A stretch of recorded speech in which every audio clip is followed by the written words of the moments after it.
హెబ్రీలకు రాసిన పత్రిక 15వ అధ్యాయము 12-13.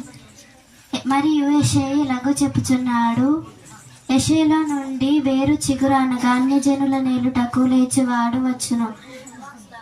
ఆయన యందు అన్యజనులు నిరీక్షణ ఉంచుదురు. కాగా మీరు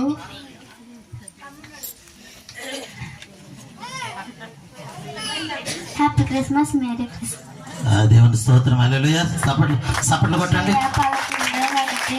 యెషయా మొదలు నుండి చిగురు పుట్టిన వాని వేరు నుండి అంకురం ఎదిగి ఫలించును. హ్యాపీ క్రిస్మస్, మేరీ సపట్లు కొట్టండి. కుమారుని కనను, ఆయనకు ఇమ్మనుయేలని పేరు పెట్టుతాను. ఓ మంచిది.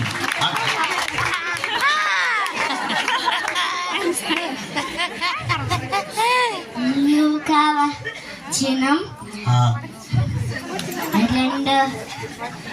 2వ అధ్యాయం 11వ వచనం. ఓకే.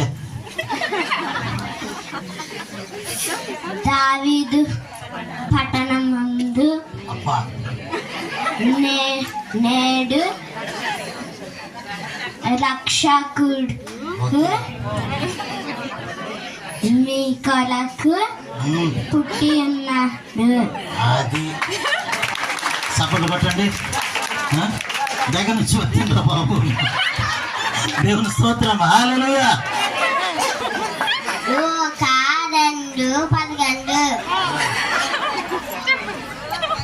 దావీదు పట్టణమందు నేడు రక్షకుడు మీ కొరకు పుట్టి ఉన్నాడు. ఈయన ప్రభువైన క్రీస్తు. Happy Christmas. మంచిది. చాలా సంతోషం.